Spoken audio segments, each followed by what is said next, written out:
So welcome to Earth Day 2021 Cupertino. We're really excited to have a few special guests here to talk about sustainable careers. This is a huge question that we've gotten from the public and from other colleagues. Even in our own department, we were asked about what I can do to be more sustainable in my career. So we wanted to invite a few special guests to talk to us about sustainability in the job market and our own experiences working in this space.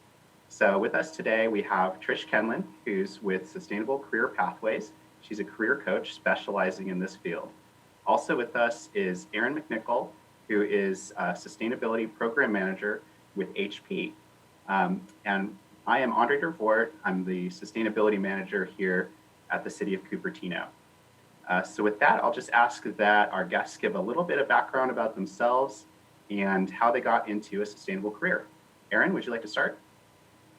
Yeah, first, thanks, Andre, for having me today. Really excited to be on this panel, and happy Earth Day, everyone. I guess a little bit of background. As Andre said, I work in sustainability at HP. I manage our climate action programs and also our sustainable impact report. A little bit of background about how I got into this field. I think it really started from when I was a little kid. I think I was really around a lot of people that really cared about the environment and social justice.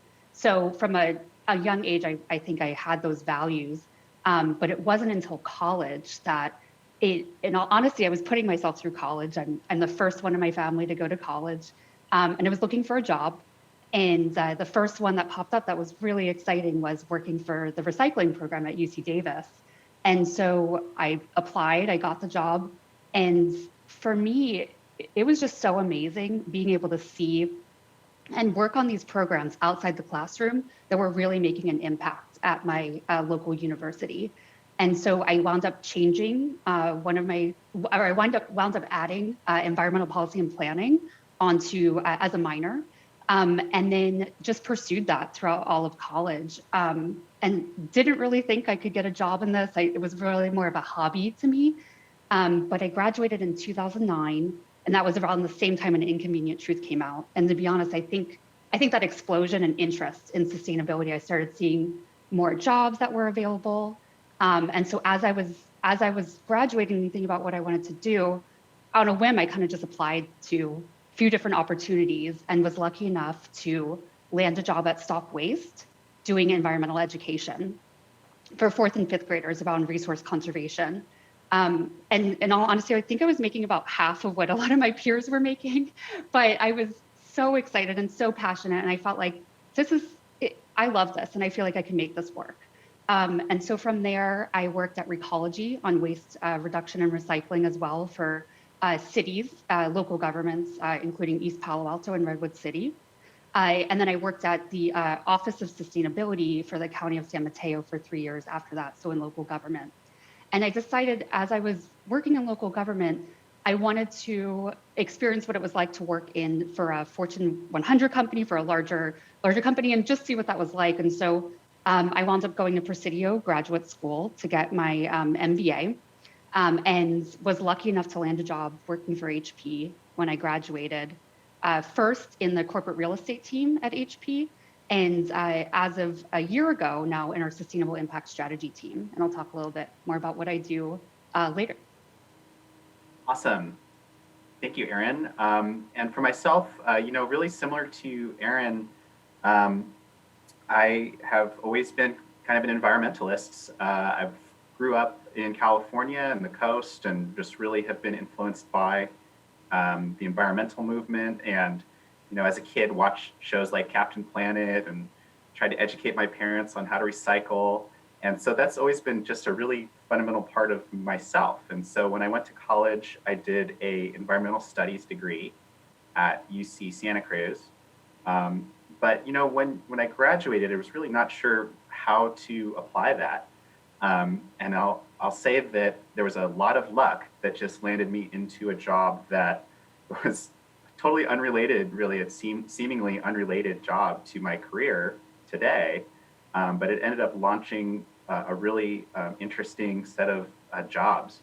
So I started out working for a small engineering company, and I was really just working on their administration. I was an office admin, and helping out with computers and networking and just and doing that work until I could find like that green job that I was looking for.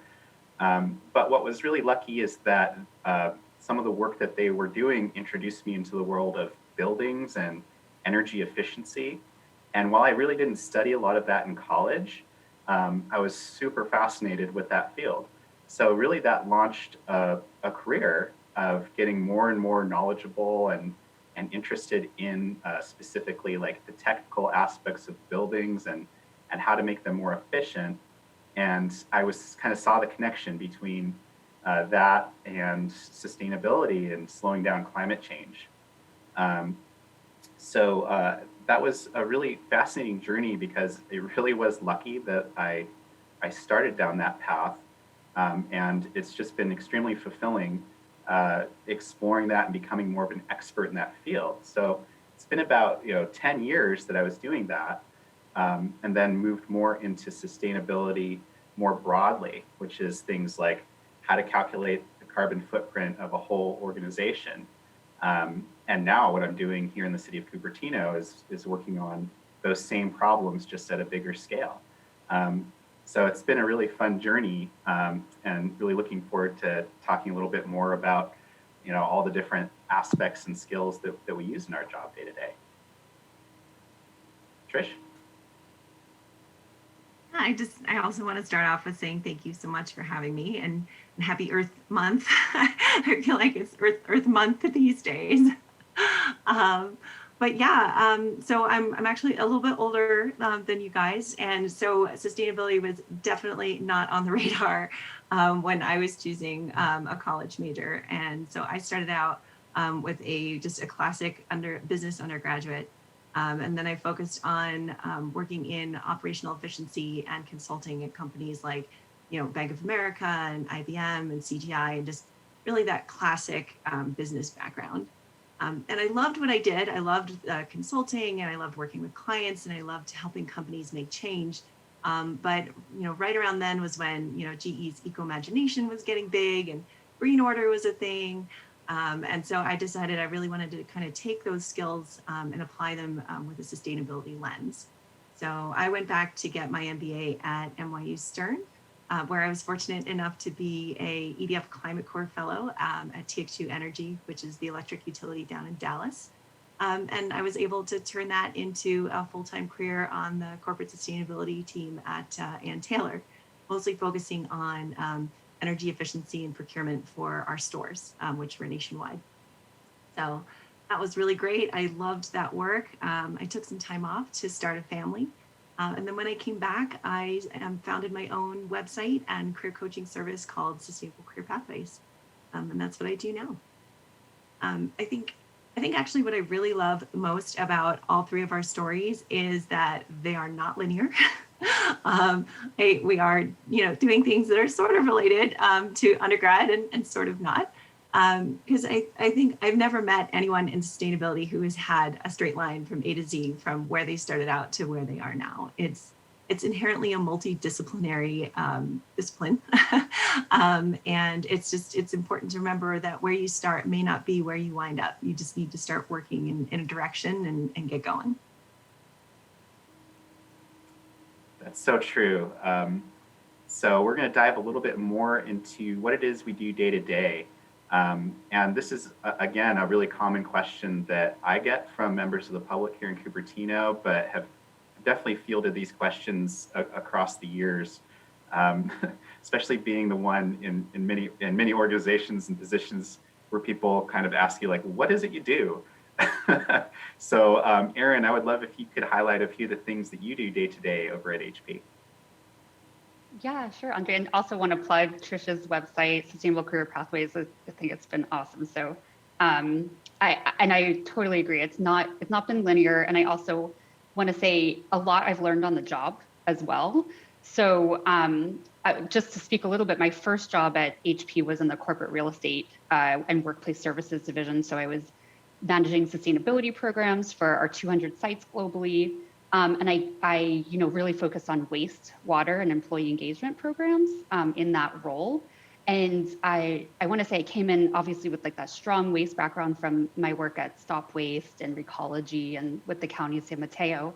I did not know much about water. And so a lot of what I did on the job was learning, taking certificate courses, watching every webinar I could, and just jumping in and being aware that you don't have to know everything and you can jump in. And I think that willingness is really helpful. Also, since then, I actually joined our sustainable impact strategy team. So now I'm on the team that manages our sustainability strategy for HP.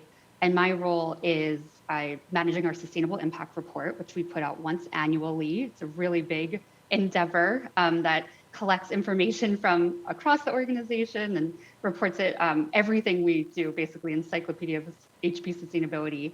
And I also manage our other reporting like DJSI, CDP, and EcoVadis. I also, another plug on, I think those are things you can learn if you're interested in corporate sustainability in a certificate program, or it's good to kind of know basics of like GRI reporting. And there's tons of acronyms out there. We'll put probably some resources after this webinar, but that being able to have a little base understanding of that and take certificate courses, again, something I've really learned on the job.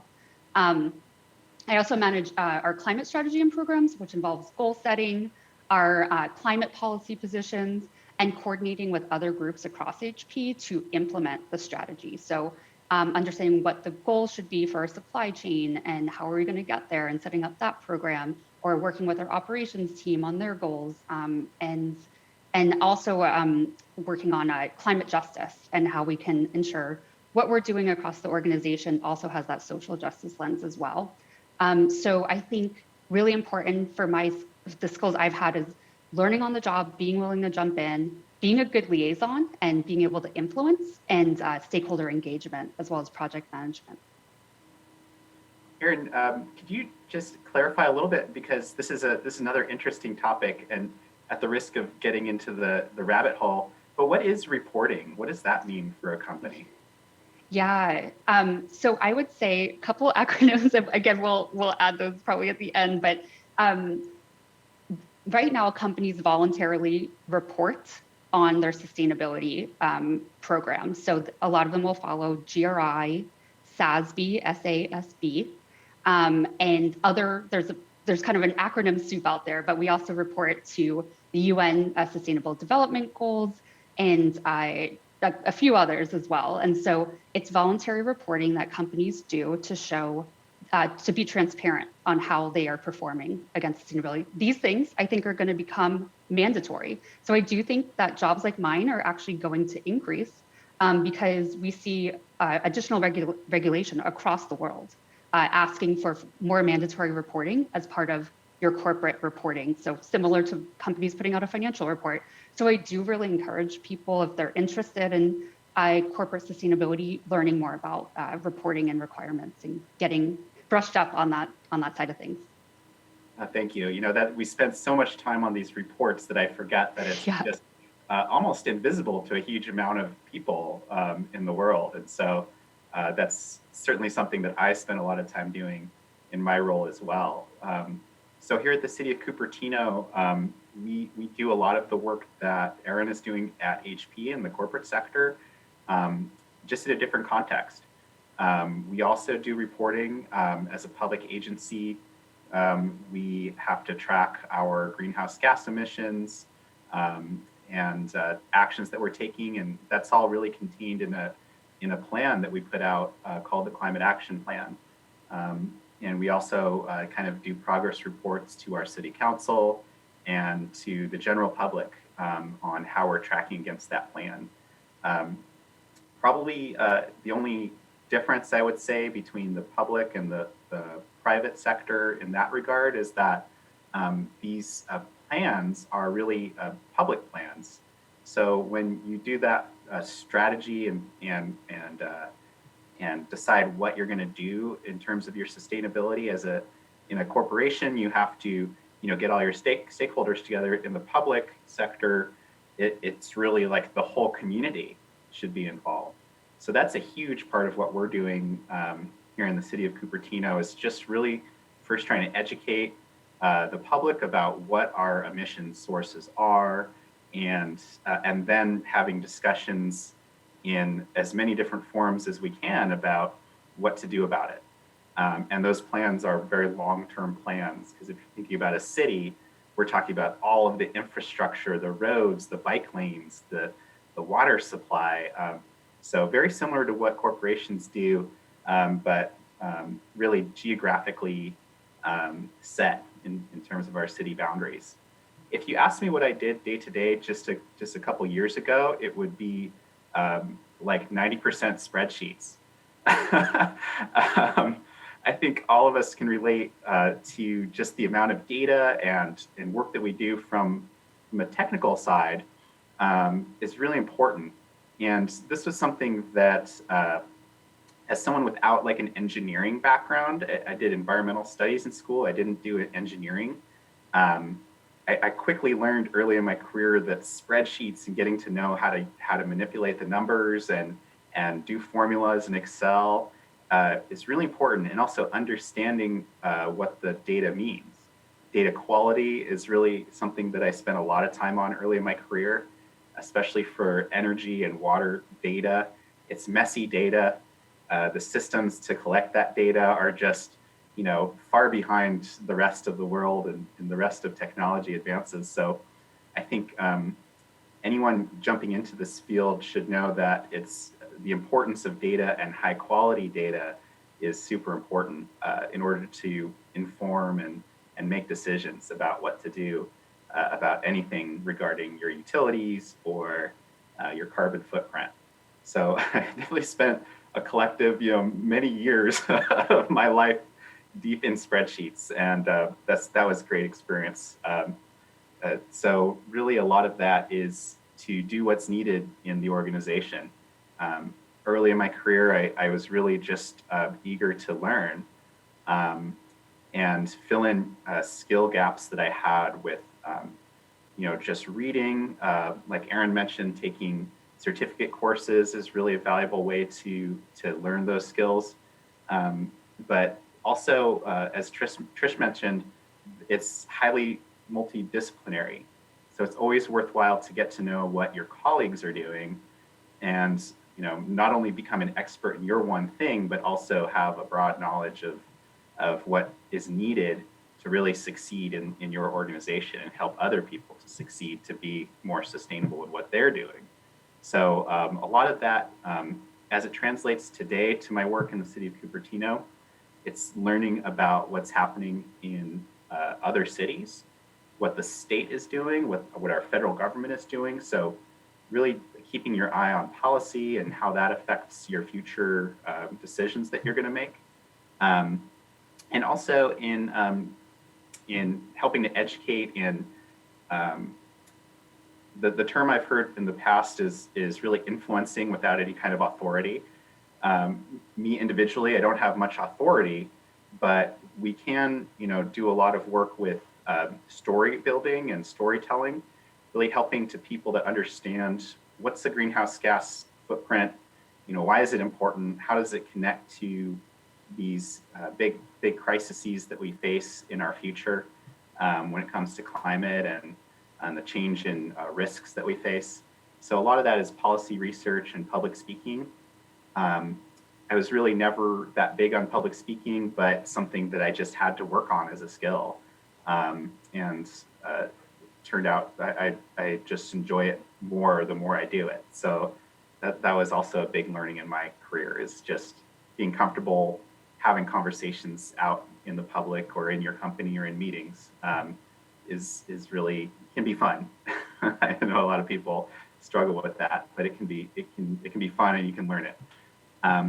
Other things that I do day to day is really offer services.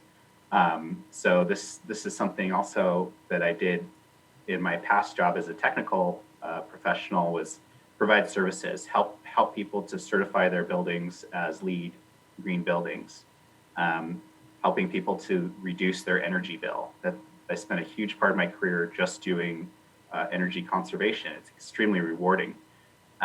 Helping people to install solar and really making business cases. So that's all things that I do today. And today in Cupertino, we do things like this Earth Day Festival. And our green business certification program. So we run a whole portfolio of programs and services all around making the city more green. Well, I love both of your day-to-day stories, just because I think there's such perfect examples of, number one, you need a pretty big toolkit of different skills that you draw upon every single day. And I also think they're great examples of kind of how the different areas of sustainability are different.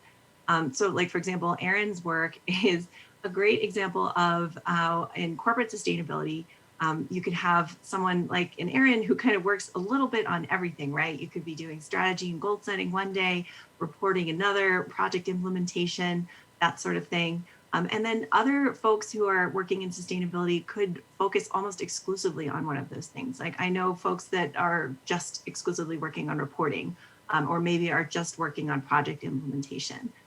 So I think the key when you're looking for maybe a corporate sustainability type role is to kind of really read the job description really carefully and understand, what flavor of corporate sustainability job is this, and is it a good match for my skill set?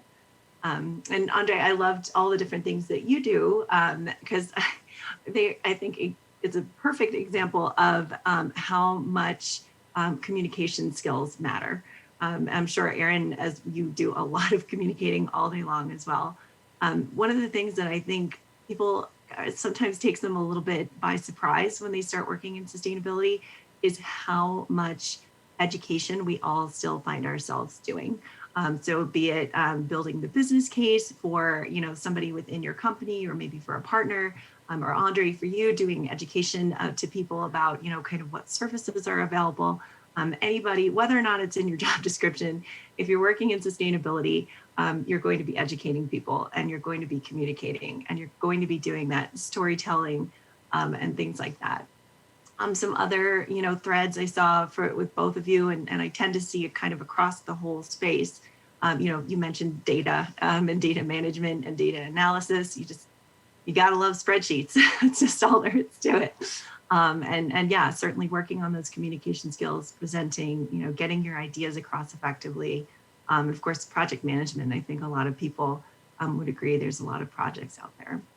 And I think one other point I'd really like to make is, the three of us are great examples of people that have worked in roles that have the word sustainability actually in the title. But if you were paying attention to what Erin was saying, she works with folks from all across HP, many of which I would bet don't actually have sustainability in their title, but they are working on sustainability projects that impact the sustainability of the overall company and what they're doing. And so you could either work in a functional role in a company working on sustainability, maybe not necessarily on the corporate sustainability team, but say working on operations or supply chain or procurement, things like that. Or you could also just take a more traditional functional role like marketing or web development or anything like that, and do that for a company that is focused on making an impact. So that could be either a sustainable product or service, maybe a nonprofit or something like that. They all need accountants, right? So you don't necessarily have to work in sustainability to have a job that makes an impact. If that area is of importance to you and you're sitting here and you're like, I don't know what a carbon footprint is, or building efficiency is not for me, that's okay. There are still options out there. I love that. It really brought to mind a story of a project I was working on in the past where I was like the energy efficiency guy. And so I'd kind of fly into a location and do a facility assessment, try to figure out how to make it more efficient. But the most fun I ever had was when the facilities manager, and I would argue that is a sustainability job, is running a facility or a campus. But it's not always like explicitly in your job description, like you said, Trish. But the most fun I ever had was when people were kind of get it and they said, oh, like, this can actually help us with our carbon footprint, and we love to know that we're doing the right thing in our job. So I've really enjoyed that part. Anytime I can interact with someone, like you said, from either like an engineering or a technical business unit, or even like today, like working with businesses in our city who are hair salons and restaurants. And, these aren't sustainability jobs, but I just love when you can kind of make that connection for people, and they can feel a lot of fulfillment in what they're already doing in their own business. So that's what I really love about making those connections, is you can help someone to really make a higher difference and a big difference in their own day to day. And I've even worked with a facility manager in the past who, through working with our group, decided to get certified as a lead professional, which is a green building certification. So things like that to encourage development of green skills, even no matter what the job is. I've seen this with accountants and finance people too, transitioning from just doing accounting to doing accounting on their greenhouse gas report. So I've seen people kind of move that way, and it's just really thrilling. We have a few other questions around skill building, and we will include some more links in the show notes on YouTube once this is published. And Trish has an excellent set of resources on her website as well, which is Sustainable Career Pathways. So a few questions that we get as well around green careers is, well, can I make any money doing this? And that's especially a concern that we hear from a lot of folks who are deciding what to do with their college major. They may have a lot of concerns about what their career will look like in terms of salary and quality of life and job satisfaction. So Erin, do you want to talk to any of those concerns about what you're doing? Is it fulfilling? You satisfied with your job? Yes. I mean, yes, the short answer is yes. I think I alluded to this before. When I jumped into this field, I did realize I was coming in at a place where I knew I was going to make less than some of my peers, coming out of college, especially graduating in 2009, which was the recession year. So I think personally, just having a passion, and I did build my skills and networked. I worked really hard, and then took advantage of like certifications, and also got my MBA as well. And I feel like I'm at a place now where I'm very satisfied. I do think that salary. I did work in government. I worked in nonprofit, and now working for a Fortune 500 company. There are differences in salary for sure, and what you decide to choose. But I do think there is an opportunity. I think it's only going to grow in being able to make money doing something that you love. And it really helps. I mean, even on those, like, after some long days, I still want to get out of bed. I still really, I want to do this, and it makes me feel like every day I'm leaving the world better for everyone.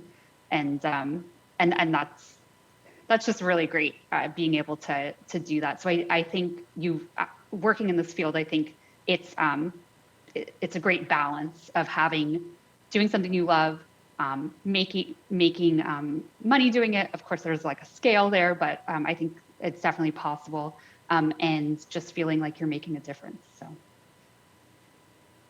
Yeah, and for myself, I can really relate, Erin, to how important it is to me personally to feel like I've made a difference, and something I tell folks as well is that you can still make a difference even if you don't have that word sustainability or job title. There's lots of ways, which Trish, I think you'll highlight a few, on how to kind of build that into what you're doing today. But for me, things like income are pretty important to me personally. I'm the only provider of income for my family. So that's certainly a concern. And I can say that you can definitely get some really well-paying jobs in this field, especially today. It's something that I would consider a growth opportunity. You've mentioned this a few times, Erin. Like the need and the scale of what needs to be done just keeps growing. And looking outside of the U.S. borders, it's growing very quickly. So, on a global basis, there's plenty of jobs to be had. And I keep seeing like a new job every day, from all the way up to the major corporations to small startups and public agencies, like across the board. There's tons of work to be done. So I'd say that's something that is really emerging. When we all graduated from school, this really wasn't a job category. So it's really exciting to see. I just want to add to something you said, Andre, is like even just at HP in the past few years, I think something that we've been publishing our carbon footprint for 20 years. So we obviously have been transparent for quite a long time and taking this very seriously, but I've seen it go from being, it's a nice to have, it's kind of outside the core business function, to now it's literally within our core business strategy that our CEO it's part of it's part of our core strategy for the entire company. And so I think that's just amazing and kind of speaks to the growth that you're saying of that it's not like you have to be the one sustainability person in the company. Sustainability is becoming more a part of everyone's job description. Actually, just this year, all HP employees have the opportunity to set a goal around sustainability. So their performance is based on that goal that they set. So we're just encouraging all employees now to have this as part of their job descriptions. So I think that definitely speaks to the increased importance, like you were saying. The only other thing I'll add is that, one of the things I like about my own career is that I've always wanted to like grow and learn something new. And this is a space with almost infinite possibilities to learn. And you can become hyper-focused, like I did early on in my career with energy. I just was super focused on that one space, very fulfilling. And I could easily have done that for my entire, career. But I love the opportunity to just, say, okay, I'm the energy guy, but now I'm going to learn more about waste and water and provide those services because it's interesting and people value it these days in terms of, like you said, Erin, like either there's a regulation or companies and organizations are just realizing it's the right thing to do and that it can really enhance their core business. So I really like that aspect of just being able to learn something new. And I really encourage the people I work with to be really bold with their ideas, because that's, I think, being demanded of us to be very bold and think really big about the projects we take on. Trish? Yeah, I'm glad you mentioned, Andre, the kind of the vastness of the sustainability jobs landscape. It truly could be almost anything, which is one of the reasons why job seekers have such a hard time, right? It's, how do you boil the ocean into the right sustainability job for you? And there are jobs out there that are volunteer jobs. There's jobs out there where you would take a pay cut, and there's jobs out there making a very good living. It just kind of depends on, which sector you work in, which industry you're working in, and of course, just kind of the marketability and value of your skills. Erin has an MBA and she's working for a Fortune 500 company, which is great. But there might be somebody who's, working in a volunteer role that just, is working more on communications and things like that. That's going to be a lower paid position.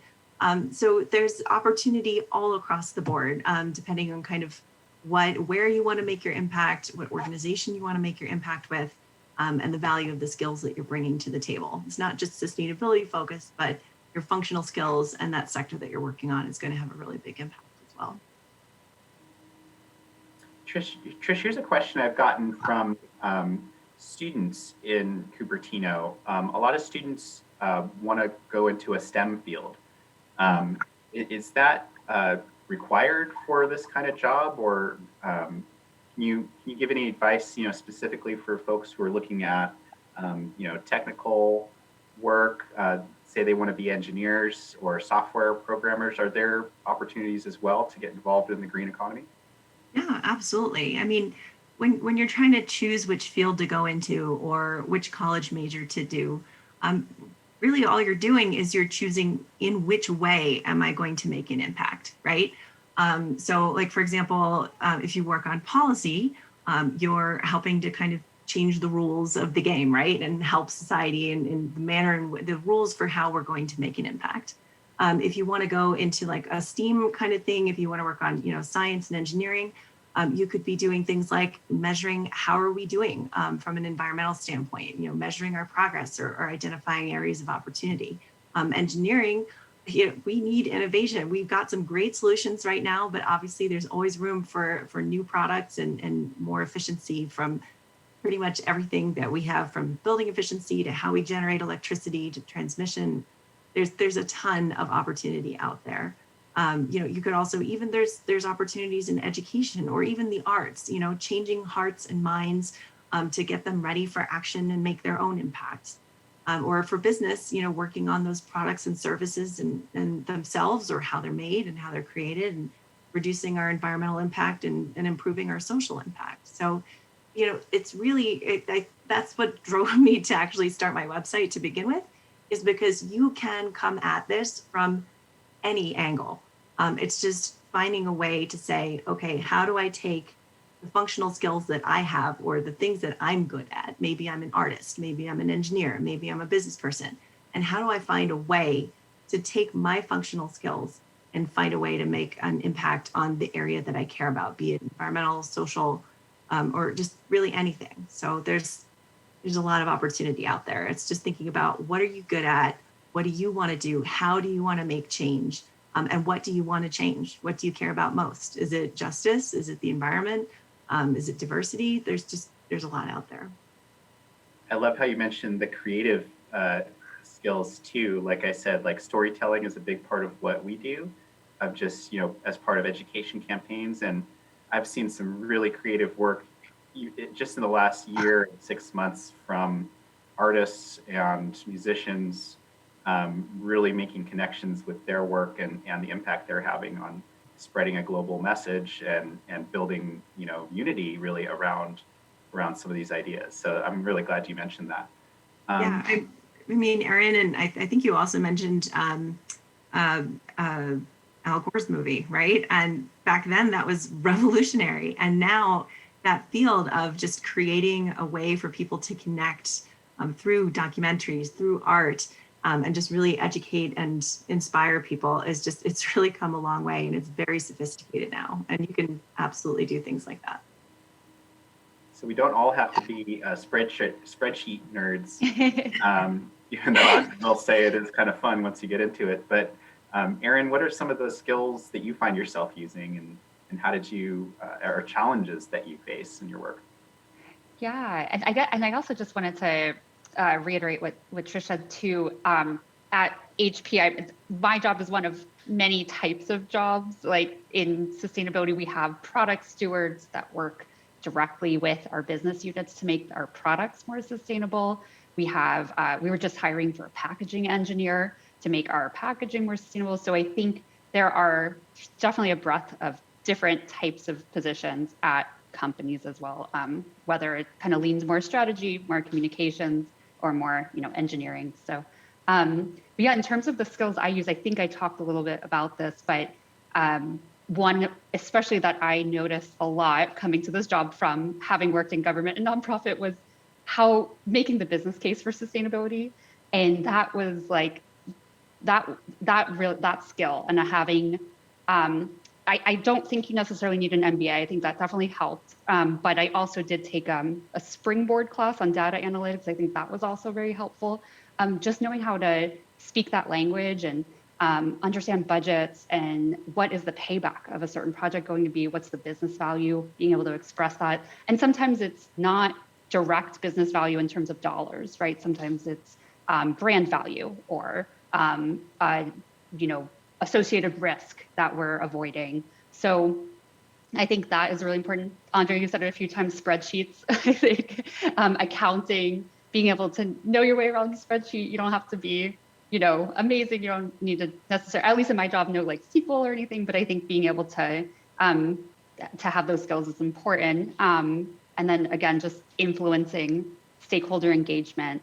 And I think the biggest one for me is project management. And I mean, for example, for the Sustainable Impact Report, we have 150 contributors across the company.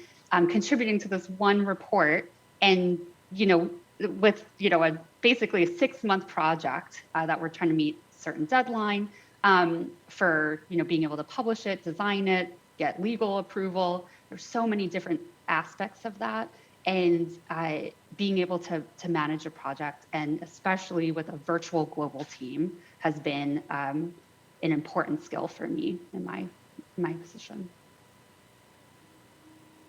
Yeah, I second all those skills that come into play in my job as well. And especially when I was doing more focused work on energy, I found that it's really an applied science. So, you don't necessarily need to be a licensed engineer to do a lot of this work, but it really helps to know how to do some of the engineering work, or understand what it takes to be an engineer at least, and understand the rigor that is involved with some of this work. So really just trying to understand how to provide value maybe to others in a group has been really helpful for me to both learn and also to support the work that the licensed PEs are doing. So that was a huge part of my career, is just kind of following along and sometimes literally like following somebody with a clipboard and taking notes was incredibly fun and really such a great experience. So I'd say anybody who has the opportunity in like an internship or a volunteer project to just follow along with the clipboard, whether it be in a building or out taking measurements in a creek for water quality, or these are things you can learn and provide a lot of value later in your career with that experience. You mentioned a bit on the strategy that you do, Erin. That is something that is probably suits a lot of folks in this space, just being able to kind of see the forest and the trees. Like I said, we like to think big and be bold with the work we do. We feel like it's necessary in this time to be bold. Yeah, I think that being able to have an idea of the broader strategy outside of your class or outside of your organization can be very helpful. So I spend my time reading a lot of like blogs and news articles and science journals, even when I feel like I don't understand something enough to really have a conversation with somebody about it. So Trish, I know you have some great resources you'll highlight in our show notes too about where to find some of those resources. And I'll just mention one thing too about skill building is a huge turning point for me was when I moved to a new city. And I didn't quite think at the time what an impact that would be, but that just opened up like so many doors in terms of meeting new people and thinking about the world differently. So sometimes you have to move or at least visit to where the opportunities and the action is happening. And I'll just say for me, that was so fun. And it was a big, kind of risk being like a hometown boy and moving away. But gosh, what a great experience that was to just learn more and then, opportunities follow. So, that was a lot of fun.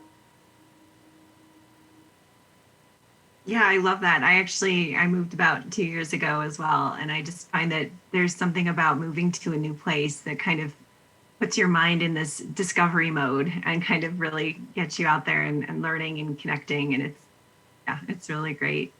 When we're talking about skill building, there's a couple of ways. Some are more valuable than others, I think, when you're applying for a job.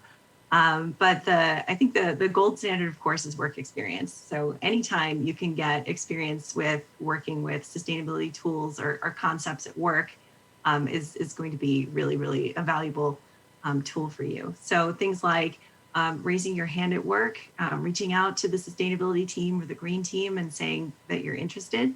It's always great to have support from the functional areas, and sometimes they have ways in which you can get involved, which is wonderful. Also, you can pitch ideas as well. So if you find that your company really kind of isn't doing anything on sustainability, you could be the person to bring it to your company, which is always a great opportunity. Pitching and working on ideas like that is always very valuable experience. Or if you're new and just getting started, you've got some great organizations in California, like Southern California Edison has a really great early career program, as does California Carbon. So those are really great places to look. I think from like an internship and a fellowship perspective, those are other really great ways to get experience. They're not full time, but they're still wonderful work experience. So you could do things like CalSTART has amazing clean transit internships. I think Erin and I both mentioned the EDF Climate Corps earlier, which is wonderful if you're in a graduate program. And if you're working full time, you can actually work in a fellowship as well. The Clean Energy Leadership Institute offers fellowships for professionals who work full time, as does Climate Based. So there's lots of ways that you can kind of dig in and get that hands-on project work, which is really wonderful. Of course, school is an option, both when you're in high school and you're looking for ways to get involved, or even college or graduate school. There's always lots of ways that you can learn. There's formal curriculum that you could go. So if you want to go to a graduate program, probably looking for sustainability focused programming is a great idea. But there's also stuff that you can do on the side, be it volunteering or involved in clubs. Andre told me you have some really ambitious students in California that have, been working on these incredible programs to, develop the idea and pitch it to the Board of Education for, getting solar either on the rooftop of their school or for the entire district. I've even heard of students doing, school waste competitions where, this school is pit against this school or, this wing against this wing. Really any way that you can kind of get involved and get experience with working with others and finding these solutions is a really great thing for your career. You can also do university certificate programs. They're popping up like weeds. They're everywhere. Harvard's got some great ones. NYU has some great ones. There's a lot of them. There's also professional certifications that you mentioned, Andre, like LEED. Erin, I heard you say GRI a whole lot, ISSP.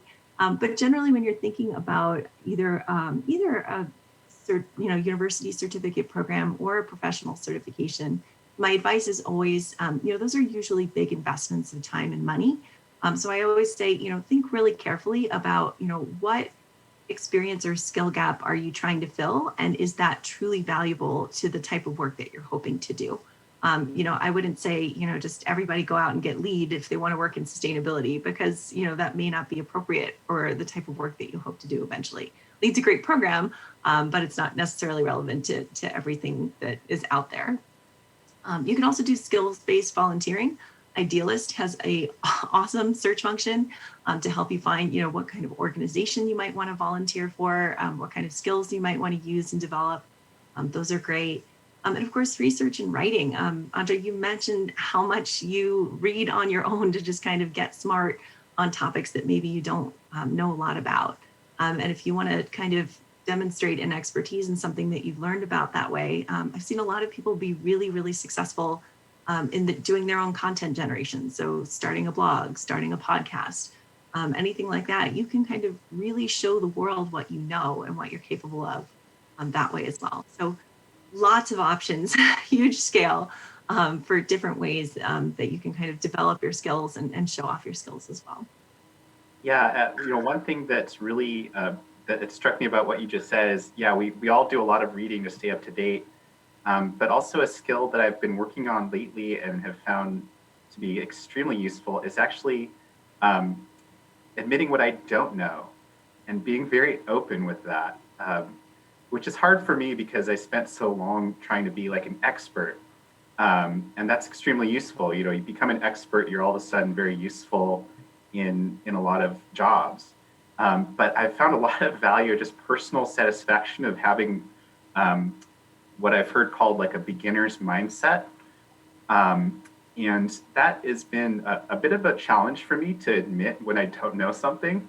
But gosh, it's really paid off even in like conversations where I'll just be very open and kind of vulnerable about what I don't know. And I've learned so much in that regard, just having conversations and asking asking dumb questions. there's no dumb question, but sometimes I held myself back by, not raising my hand and asking that question, kind of feeling embarrassed about it. So that's been a skill I'm still working on, and found it to be really challenging and rewarding. I think we have some more time left too, if we want to talk about some of those specific career experiences that you had, both Erin and Trish, especially you, Erin, it sounded like there was a few like milestones that really were turning points in your career. Can you talk a little bit about those? Yeah, sure. Well, yeah, and I just want to, everything that you said is so right. I think just in all of the opportunities that you can do, I think honestly, just raising your hand has been the best payoff for me, and saying yes to opportunities, jumping in. Even in college, I reached out to like create an internship for myself at a solar company, and I wound up, it was a free internship, but it was great to put on my resume and be able to get that skill. So I think don't be scared, just jump in. And yeah, so echoing everything you just said.